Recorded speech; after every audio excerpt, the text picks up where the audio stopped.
If you have never joined one of these Tuesday talks, this is Margaret Haynes. She is our president and CEO. Margaret, thank you so much for joining me today. My pleasure. Thank you. Okay, so generally these talks with Margaret, we do these, once a month. Just a general executive update.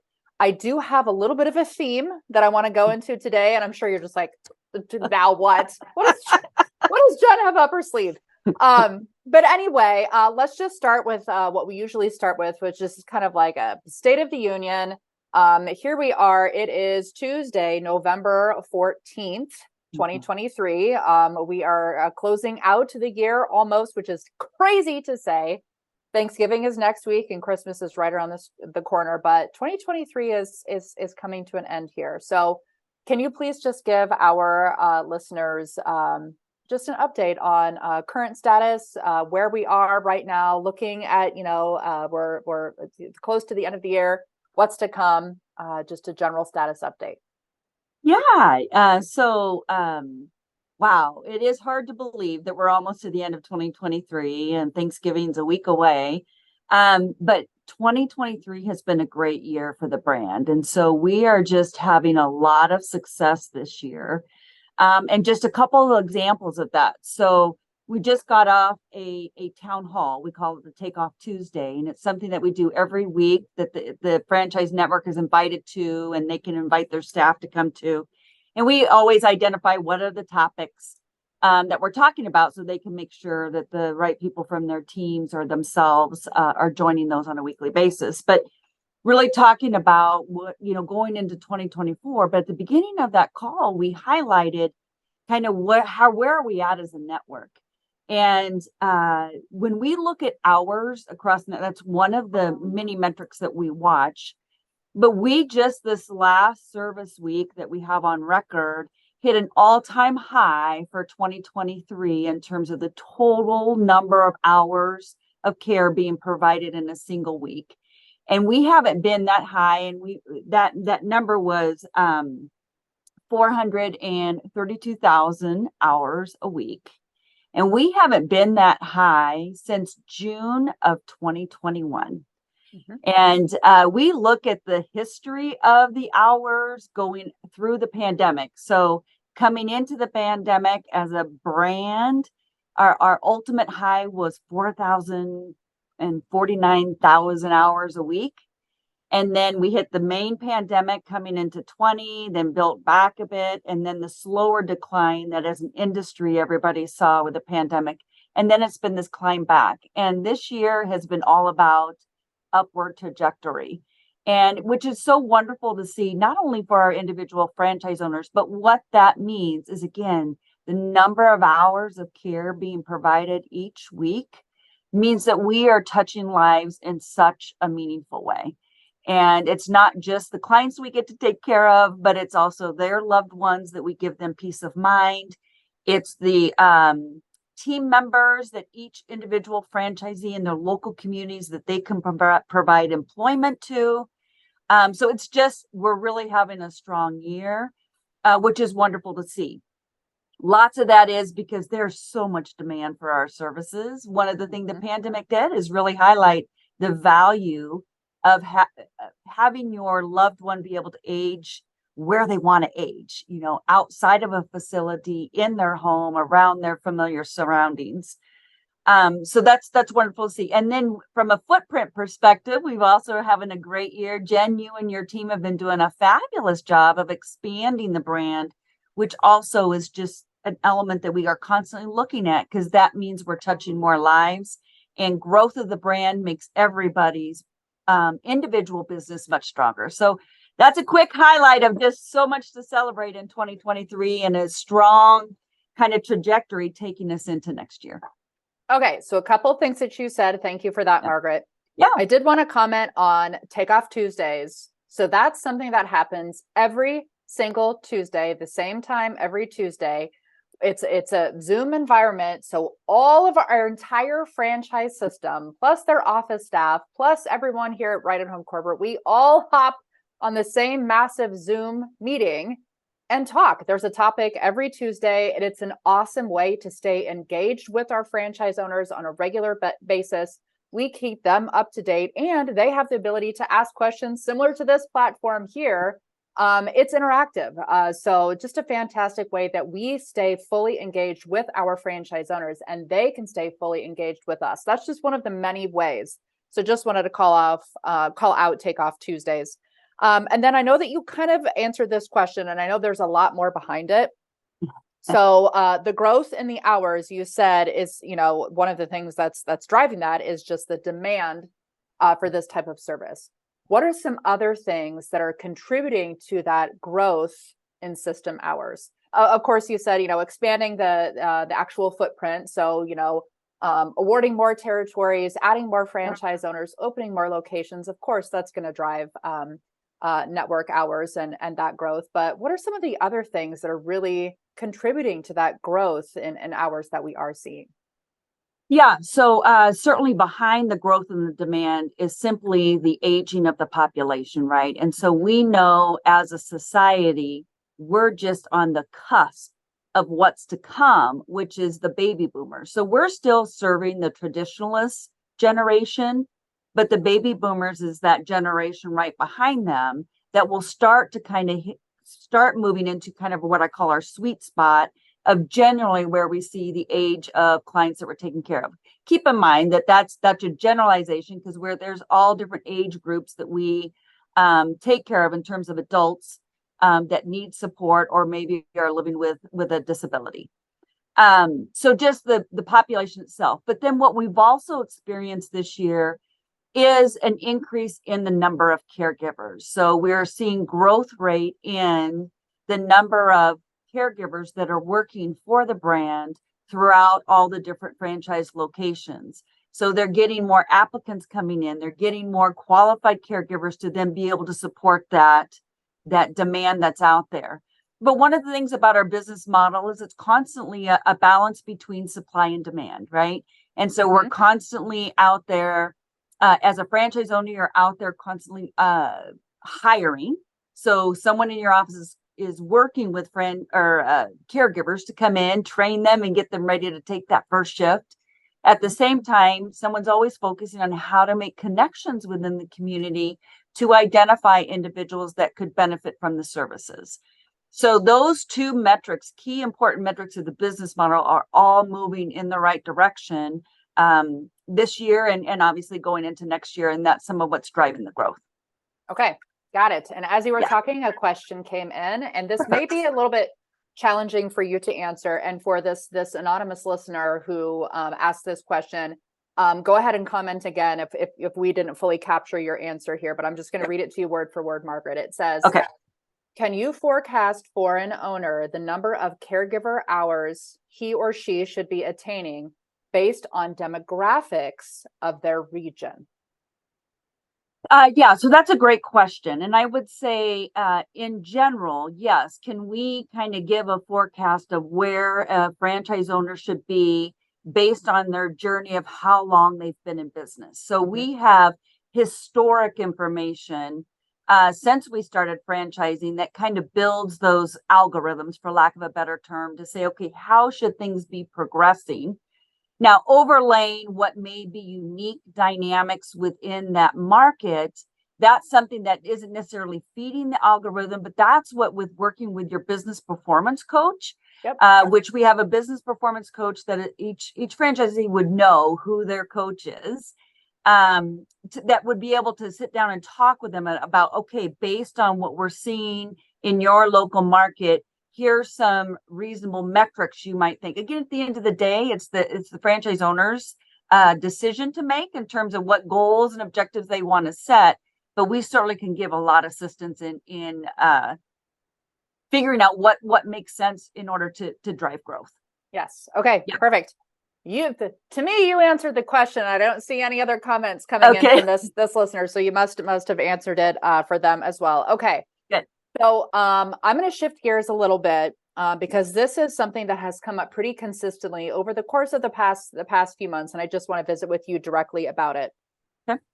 And with the topic being the type of franchise owner that we are looking for to join the Right at Home system? Of course, if you ask me, I could make the list super long. Of course, they would have all these qualities, do all these things. But I want to hear from you directly, really just kind of meeting expectations and helping the people who have inquired and wanting to join the Right at Home system. What kind of a person are you looking for? So why don't we just start with, because there's different ways that you can look at it. Like, Right. we'd love for you to have like the certain kind of personality or passion, but you have to be realistic of the expectations of what it takes to be a Right at Home owner. You have to stay engaged. Right. So I'm just going to let you just start generally. If somebody who is looking to join the Right at Home system and they're wondering, like, do I have what it takes to be awarded a franchise? What kind of person would you be looking for in an ideal franchise owner in a perfect world? What are all the qualities should that person should they possess? Yeah, and I too probably would have a really, really long list if I, went to all these different things. But a couple things that come top of mind when you were asking that question. Certainly, we to be successful in the system, I always are looking for individuals that want to join because they have a passion for senior care. And I say that with a little bit of a caveat, because in many cases, our franchise owners coming into this industry don't have any experience with senior care, and that's okay. So when I say that, it's more about, this is very much a relationship-based industry, which is service-based business model, right? So you're providing a service. It's not a product, a widget that you're putting out in the marketplace. So relationship building is really important. So I think that's a key element of a business owner, is to be able to relate to their staff, be able to relate to clients, to be able to relate to families and have that compassionate element about it. We are when you talk to anybody in our network, and I encourage people that are thinking about joining the Right at Home network to talk with owners that are in our network today, because what you're going to hear is passion. Yep. And same thing that I'm hoping that you're hearing when they're engaging with the development team or today on our call, because we're very passionate about our mission to improve the quality of life for those we serve. So I think that passion is important, because this isn't an easy business, right? It's a 24/7, 365, and you're dealing with families in many cases at a very stressful moment in their life. No one gives us the playbook of how to age, right? No one gives us the playbook of how to deal with these things that life's going to throw at us. But being a Right at Home franchisee and running a Right at Home in your local community, you can become a great navigator for so many people and being able to really help them through what can be a very difficult, scary kind of time frame as they either themselves go through aging or they're watching a loved one. So passion is one that we're looking for. I also think if you're going to join a franchise system, which I personally believe is the best way as a business owner to have a chance of creating a sustainable, profitable business, because you're joining a system that already is proven, already has policies and procedures and structure around that allows you that if you follow the plan, you've got all the right ingredients. Now you just bring your tenacity and your drive to ultimately help build your business. Mm-hmm. So come into the network with a mindset of, I want to be part of the network. I want to engage with other owners in the network. I want to stay engaged with my business coach and with us here at the corporate office, because at the end of the day, what gets us up every morning is helping our franchise owners build sustainable, profitable businesses, because we're not successful if the franchise network isn't successful. Yep. So that element too of just coming in with the mindset of saying, I want to be part of a great brand, and I want to be associated with other individuals that are changing lives in their local communities, and I want to be open to learning. I also want to bring my best of me and my great ideas and my experience, because regardless of what industry you're in now or have been in, I guarantee you there's connections that you can make that will help you in this journey of becoming a Right at Home franchisee. So I think those two things, passion and be engaged, would be the top two. Okay, so I'm gonna extend on that just a little bit. So Yep. for a brand new owner, how important is it for that owner to be involved in the day-to-day of the business? And it's Sunday through Saturday, day to day. Why is that so important? That initially, right out of the gate, that because this is an owner-operator business model. Why is Yep. that so important? And why is that a standard of ours? Yeah. And again, it goes back to this is a relationship business and it's 24/7, 365. So crisis is happening. People are falling and they all of a sudden need somebody come in and help them. Things are happening in our industry. It's not like a hamburger shop, right? Where you could open your doors at 10 in the morning and you shut them down at 10 o'clock at night. So because it's so relationship based, and if you're coming in as a new owner, whether you're opening a brand new territory or you're actually buying an existing one from someone that's now ready to take this asset and do something else, go sit on a beach or whatever it is that they might want to be doing, um, it's so important that you are dialed in 100% because you have to be able to build those relationships. Either you're building a team that is going to allow them to then take your vision and bring it to life in that local community, or you're engaging with an existing team that needs to be able to build a relationship with you if it was a resale perspective, in order to then make sure that you all are rowing in the same direction and that it's really clear how you can service those clients. It's not something that you can be absentee from, because it really does take building those strong relations, because you have to build trust. Sure. Trust with the client, trust with the client's family, trust with your team members that will ultimately help you run your business. And trust doesn't get built from being miles and miles and hours away. That's why we really hone in on it being very much an owner operated business. Now, that's not to say as your business grows and gets more sophisticated, that you can't have some individuals that are taking some load off of you. And we'll actually want to talk to you about how do you build the right team around you. But out of the gate, you've got to be all in. And when I say out of the gate, that's a couple of years in. I mean, let's just be honest, because you want to build the right momentum in order to set your business up for success.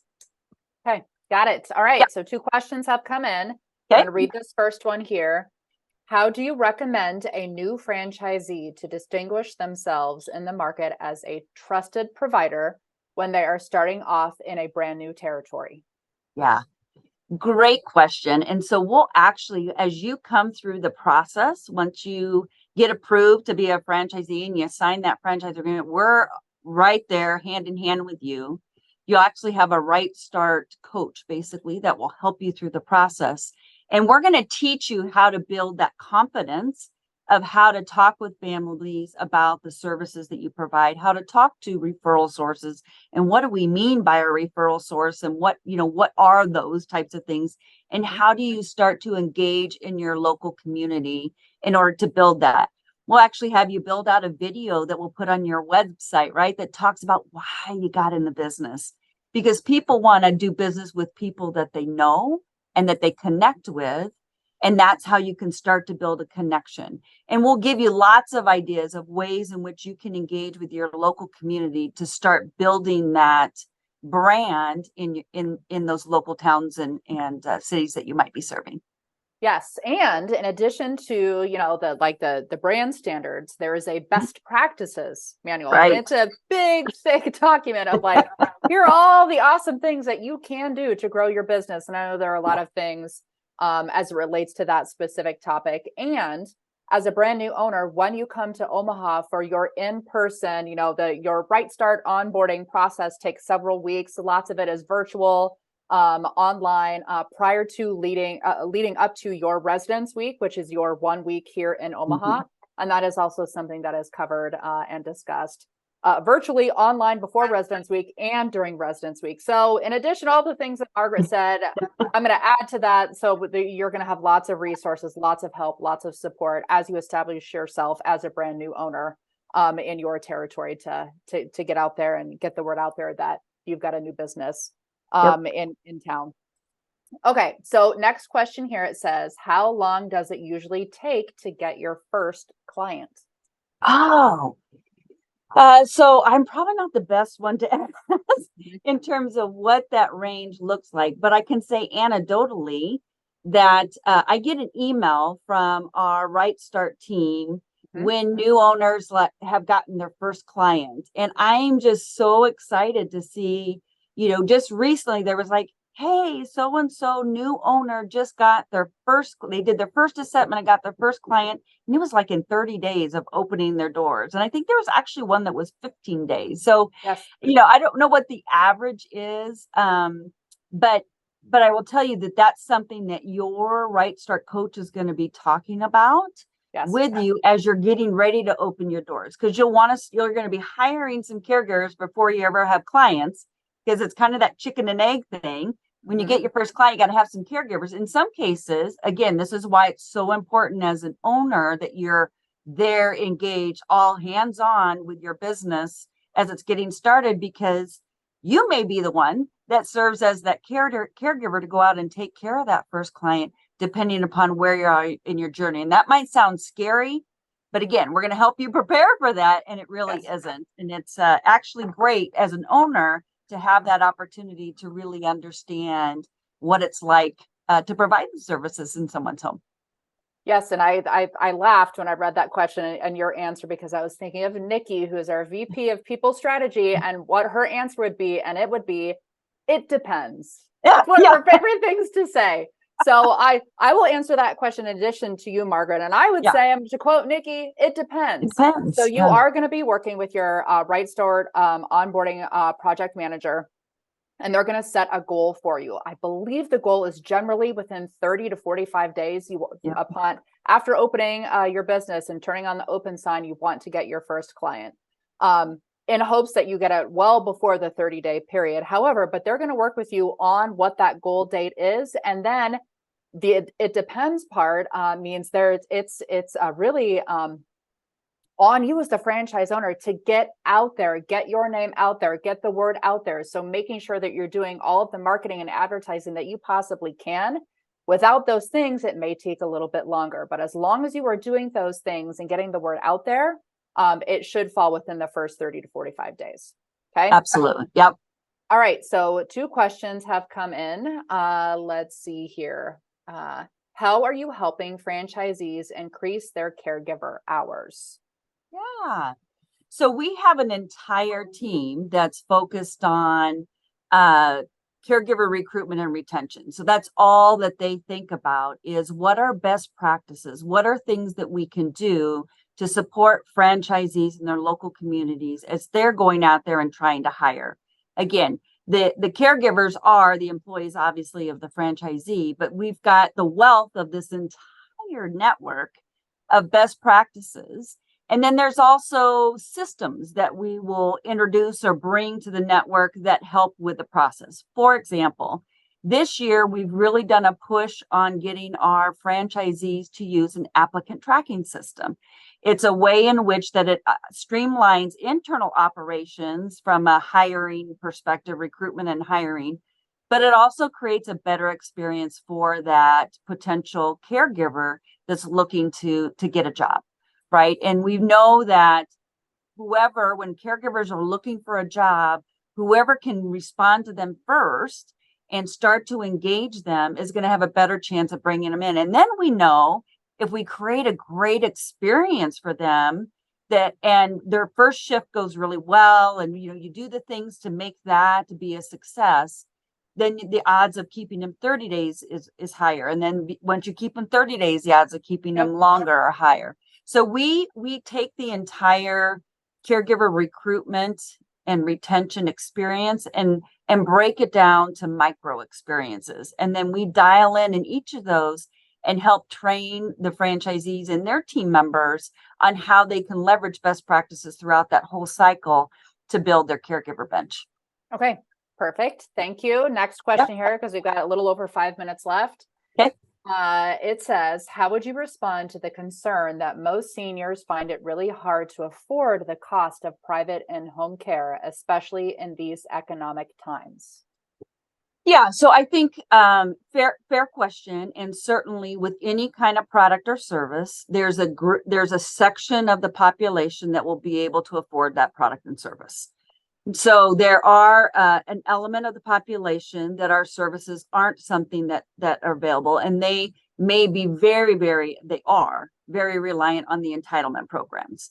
Now, we do play in the entitlement programs from the sense of from a Medicaid waiver perspective, and the Medicaid waiver program is ran at a state level. So it depends, it's state by state because each state sets their own reimbursement rates. And so we talk about Medicaid waiver. We also talk about VA benefits and long-term care insurance, different payer sources. But we talk about as a business owner, you need to make sure that whatever the reimbursement rate is that's coming from one of those payer sources that's not the family funded side, because there you set the bill rate. If that reimbursement rate is good enough that with what it costs for you to put that caregiver in the home, that you have enough margin to run the business, because you can't do a Medicaid waiver business if the reimbursement rate is lower than what you're having to pay to put the caregiver in. You may say, well, Margaret, that's never going to happen, but it is happening in some states, not a ton, but there's situations where that does happen. And that's why home health, which is the entitlement program side of kind of in-home care, which is not what we participate in, but home health, they're focused on Medicare and obviously some of the Medicaid.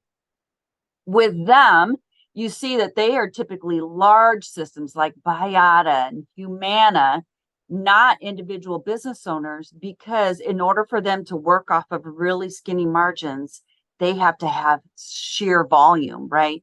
To drive enough profitability to be in business. So yes, there's going to be a segment in any community, some that will not be able to afford our services. And absolutely, there's plenty of people that can afford our services from a family funded pay or some of these other sources that they might tap into for additional resources. Okay, perfect. Thank you.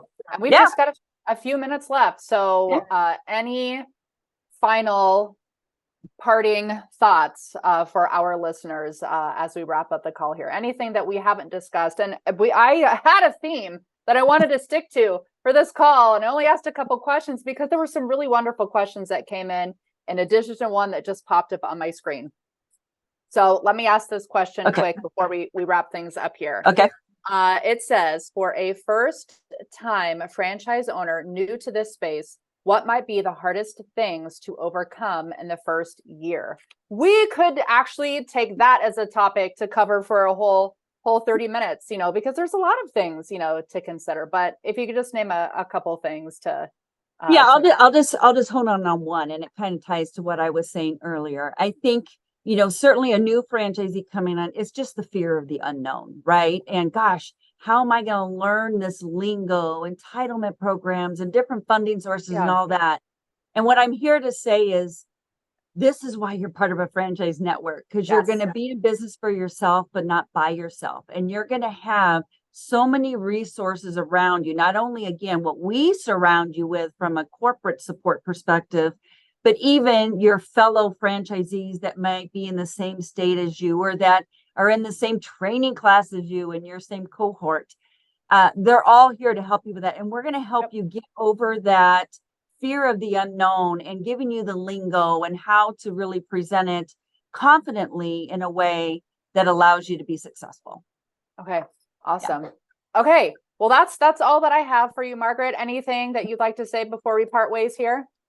Just again, thank you for the time, and for those that dialed in or those that actually take the time to listen to it after the fact. We really appreciate your interest in the brand. And if you ask me about the industry, gosh, there's no better time than get into home care, because again, we're just on the cusp of this boom of what's to come as we start to have the baby boomers move through this aging process. And it's such a wonderful way to have a business that really is more than just a business. It really is a way and a service that touches lives in such a meaningful way. And I could talk forever about that, but it certainly is a feel-good industry that if you've got the passion, it's going to give that what you're going to get back from it is in spades in terms of the value that you'll feel of what you can do for your local community. So, yes. Okay. Thank you for doing this, Margaret. I appreciate you doing this, and I know that our listeners do as well. So thank you so much for taking the time. My pleasure. Thanks, Jen. Okay. Have a great day. Goodbye. Yep, you too. Bye-bye.